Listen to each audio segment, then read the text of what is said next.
The Daily is supported by Unisys. Where some see barriers, Unisys sees breakthroughs. A technology solutions partner across digital workspace, app modernization, cloud, and beyond.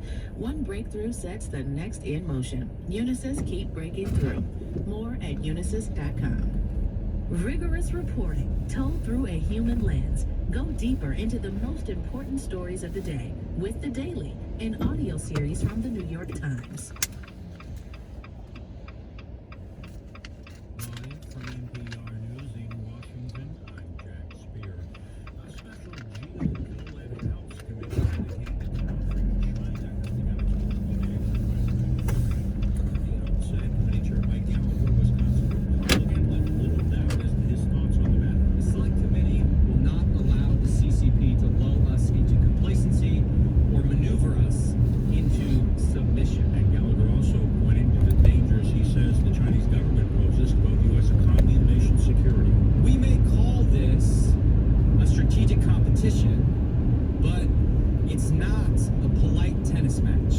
This is an existential struggle over what life will look like in the 21st century. Lawmakers noted at today's hearing tensions have been rising between the U.S. and China for some time, exacerbated by the U.S. shoot-down of a Chinese spy balloon off the South Carolina coast recently. The Biden administration is doing more explaining on why providing F-16s to Ukraine is not a priority. NPR's Franco Ordonez reports that it's largely about cost and time. Members of Congress pressed senior officials about why the United States was not providing the F-16s that Ukrainian President Volodymyr Zelensky has requested.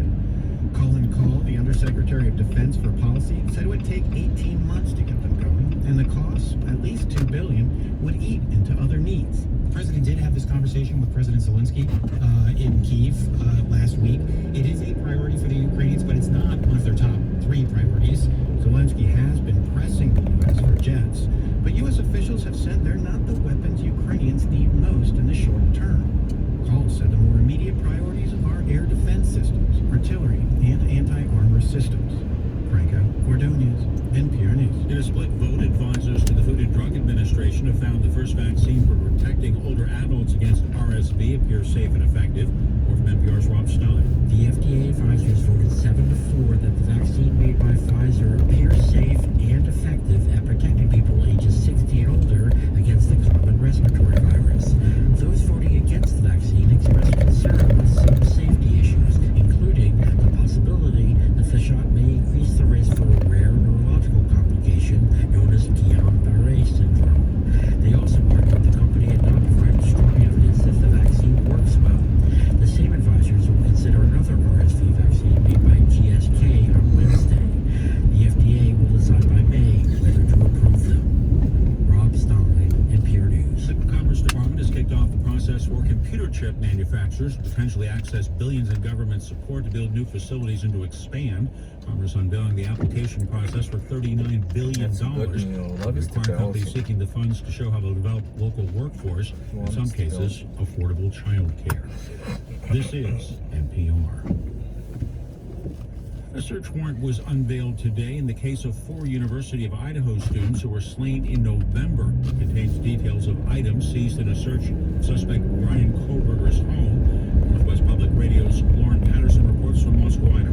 Koberger was arrested December 30th at his parents' home in Pennsylvania.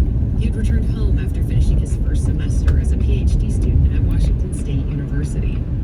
A newly unsealed search warrant executed within hours of Koberger's arrest reveals police seized multiple items from the residence, including a silver flashlight, medical gloves, and a large black WSU sweatshirt.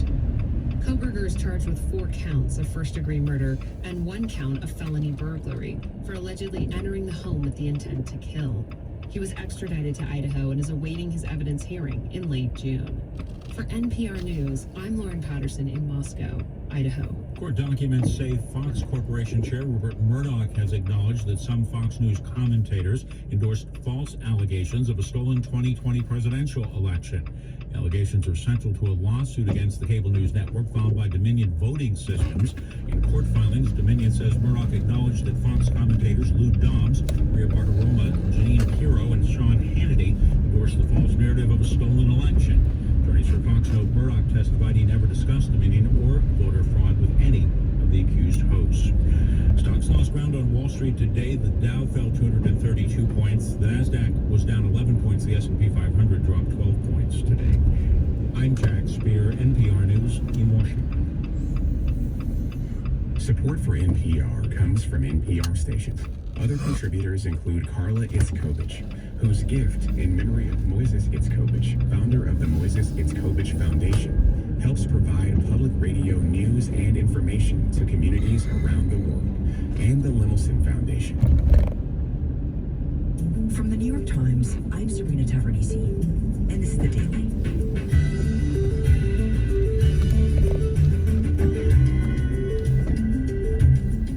The scale of death in the earthquake in Turkey and Syria is now raising questions about who is to blame. In Turkey, the government has placed that blame squarely on builders and property developers, accusing them of choosing profits over safety. But the reality is far more complicated. Today, my colleague Ben Hubbard on why a good part of the responsibility may rest with the Turkish government itself.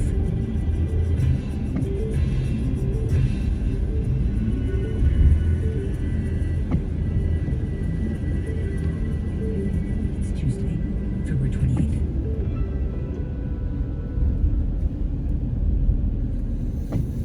So Ben, we're now at more than 50,000 dead in the earthquake in Turkey and Syria.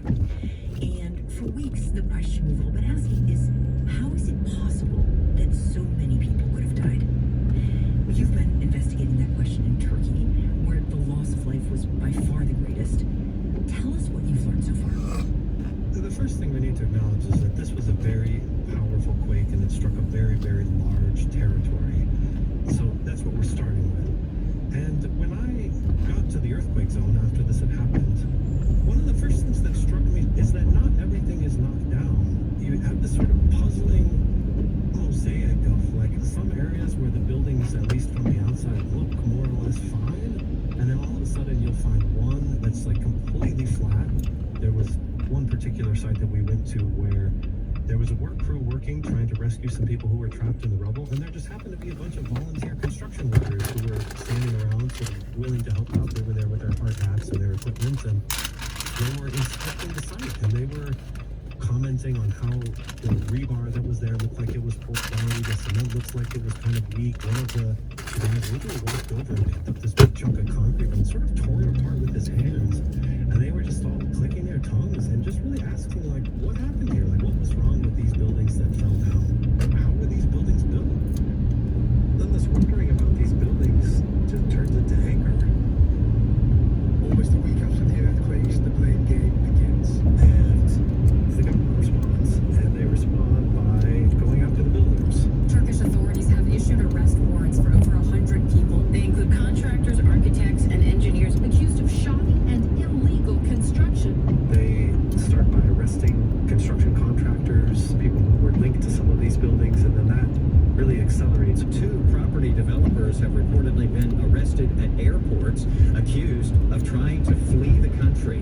We've seen people who've been sort of perp-walked on national television with their handcuffs on, sort of marching into the police car. So far, 188 people arrested, but more than 600 people have now been identified as potential suspects in relation to those allegations of construction negligence. And there has been. So the government is really putting the focus on the construction people, saying that, you know, these people are the problem. They're the ones who put up these buildings that weren't strong enough. Okay, so the government is cracking down on the people it says are the guilty parties. In other words, the builders.